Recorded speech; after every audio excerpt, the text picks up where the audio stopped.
ID வேலையை உதறிவிட்டு இளம்பெண் கையில் எடுத்த சொந்த தொழில்.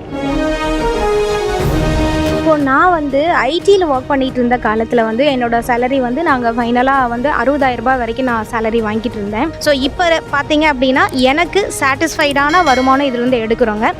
மணக்க நெய் தயாரிப்பு மாதத்திற்கு சுமார் 8 டன் தமிழ்நாடு தொடங்கி பிற மாநிலங்களுக்கும் சப்ளை. நஷ்டம் கடன் எல்லாம் கடந்து 4 வருட கடின உழைப்பு விடாமுயற்சியால் வெற்றி கண்டது எப்படி?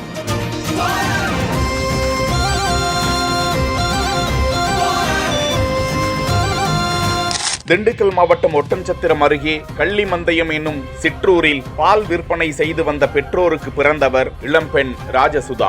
என்ஜினியரிங் கம்ப்யூட்டர் சயின்ஸ் படித்து சென்னையில் ஐடி நிறுவனம் ஒன்றில் 6 வருடமாக பணிபுரிந்து மாதம் 60,000 வரை சம்பளம் ஈட்டி வந்த அவர் தனது தந்தையின் பால் வியாபாரத்திலும் ஒரு பக்கம் கவனம் செலுத்தி வந்திருக்கிறார். ஒரு கட்டத்தில் தந்தைக்கு உடல்நல குறைவு ஏற்பட தங்களது குடும்ப பாரம்பரிய தொழிலை விட்டுவிட மனமின்றி வேலையையே உதறி தள்ளிவிட்டு சொந்த ஊர் வந்த அவர் பால் வியாபாரத்தை நெய் வியாபாரமாக மாற்றி 4 வருட கடின உழைப்புக்கு பிறகு தற்போது வெற்றி கண்டு நிற்கிறார். இந்த பிஸ்னஸ் எனக்கு 3rd ஜென்ரேஷன்.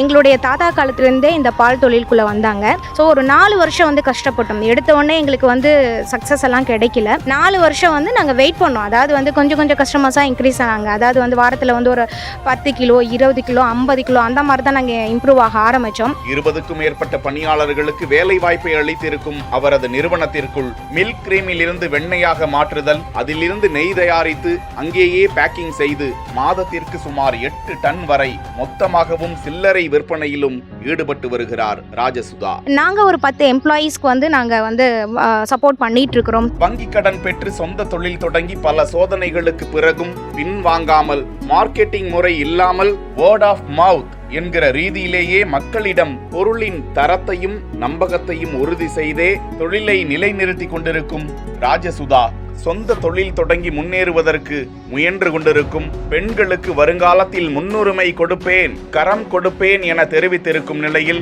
அந்த வெற்றியாளருக்கு பாராட்டுக்கள் குவிந்து வருகின்றன.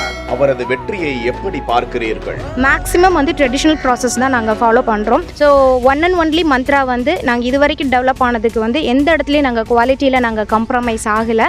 ஸோ அது மட்டும்தான் இப்போ வரைக்கும் நாங்கள் ரீச் ஆனதுக்கு ஒரே காரணம். ஸோ இப்போ எங்களுக்கு பார்த்தீங்க அப்படின்னா எங்களுக்கு வீக்லி ஒரு 2 tons, மந்த்லி 6லேருந்து 8 டன் வரைக்கும் both butter and ghee manufacture பண்ணி நல்லபடியாக செல் பண்ணிகிட்ருக்கோம். இனிமேட்டுக்கு எங்களுடைய ஃபியூச்சர் பிளானில் விமன் ஆண்டர்பிரினர்ஸ்க்கு நாங்கள் நிறைய சப்போர்ட் பண்ணணும்னு நினைக்கிறோம். ஸோ யாரெல்லாம் இந்த மாதிரி வீட்டில் இருந்து எடுத்து பண்ணணும், ஹோல்சேல் அண்ட் ரீட்டெயிலில் பண்ணணும்னு நினைக்கிறவங்களா அவங்கள நாங்கள் எவ்வளோ தூரம் சப்போர்ட் பண்ண முடியுமோ நாங்கள் அவங்களுக்கு சப்போர்ட் பண்ணுறதுக்கு ரெடியாக இருக்கிறோம்.